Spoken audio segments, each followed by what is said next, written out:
Is your New Year's resolution for 2025 to build up to a bakery operation like you see in the background over here? Or maybe improve the one that you already have? Maybe you know somebody that's aiming for that in their life? Well, I would encourage you to check out what we put together last year that we're still investing into, and that's Million Dollar Baker. We have over 20 hours of recorded content sharing experiences all the way from our origins in the garage up through today. And we're in the process of recording a new season right now. This content teaches you many of the inner secrets and inner workings, as well as shares our recipes from our core products. And now you can experience Million Dollar Baker at 15% off for this New Year's sale. So head to the website, milliondollarbaker.com, and check out this promotion while it lasts. Maybe share Million Dollar Baker for yourself or for a friend at this nice promotional rate. And I hope you can join our story here of building your own local community bakery based on the knowledge that we share here and your own experiences. Happy baking. So we had kind of an interesting scenario today where a neighboring business reached out to us some time ago regarding a donation of cookies for some good cause, and we committed to having them ready on this day. But it's also a very busy time of year, a lot of special events and things going on, and somehow the communication of these cookies needing to be ready was not made properly. And so we ended up giving all the cookies away that we had available for sale, which for cookies are not a problem. A lot of people ask us, why do you have one thing on your menu that's not sourdough and these chocolate chip cookies? I would say go all the way back in the feed and try to see if you can actually find the origin story of the cookies. It's a family affair. That's the clue I'll give you. But more practically speaking, cookies are something that we can make in a big batch in advance. We notice that when we run out of pastries, which we want to on a daily basis, we want to, an hour before we are closed, have as little remaining as possible so that we're not wasting.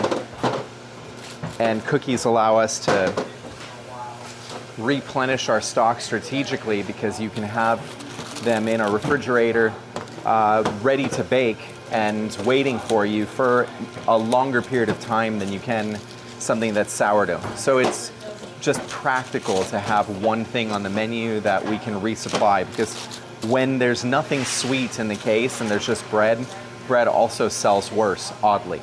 People really like the combination of having something small, something that they can enjoy now, with something that they bring home to enjoy later.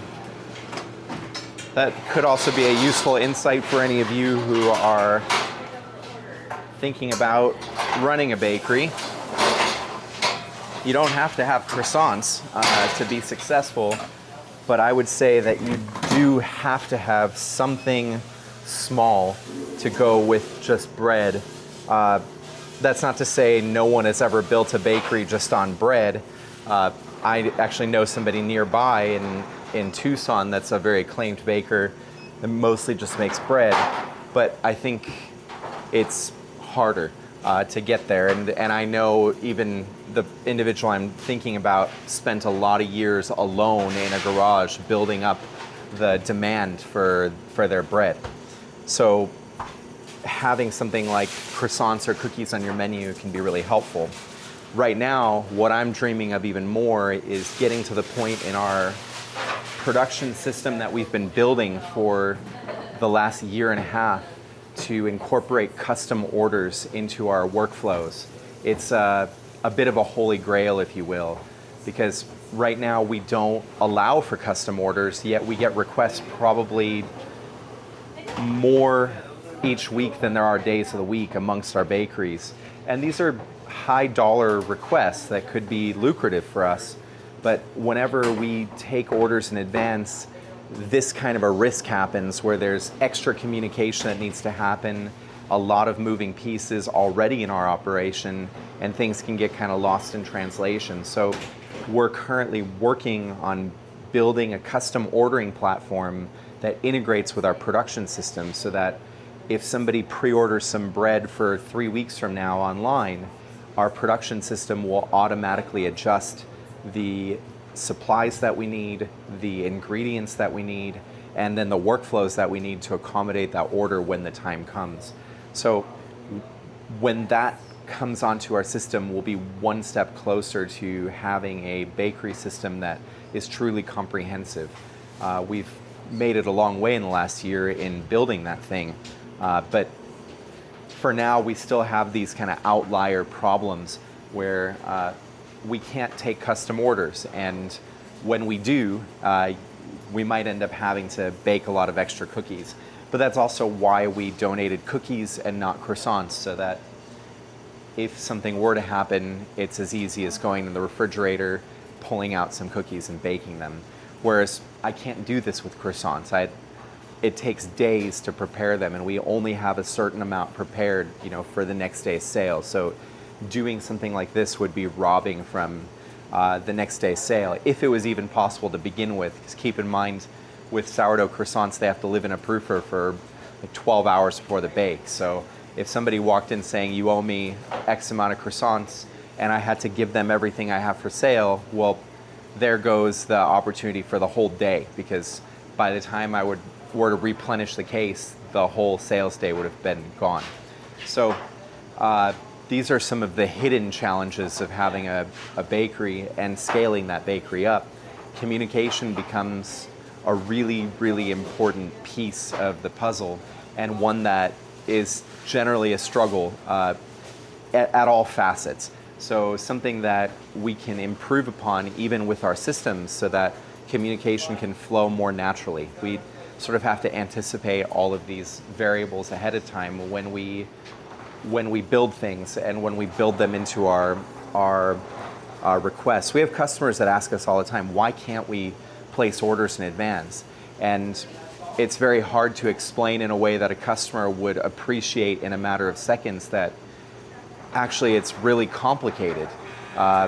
It seems easy to write down an order, but to do it at scale and to do it on an ongoing basis, there's challenges that you wouldn't expect. And they have to do with just keeping up with all of those little notes of extra orders, and making sure not to take away from something that is already happening along the way. So we're working on it, and we intend to sometime next year have a day where, as a bakery, we can take orders on our website for any amount of time in advance, and they will just flow into our system.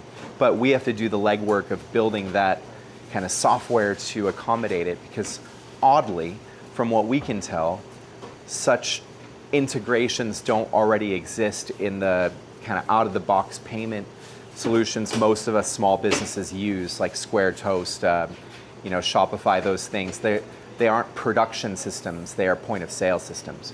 So anyway, in about 10 minutes, these cookies will be ready to go. It's easiest to score your loaves when they're cold. We eat with our eyes first. You have to understand your audience enough to be able to say, like, I'm going to be charging a lot of money for my super crazy cool thing, or it's so cool and so creative that only you can do it, and then you don't stand a chance of scaling it. Let's go over what it's like to build a bakery from one person to many.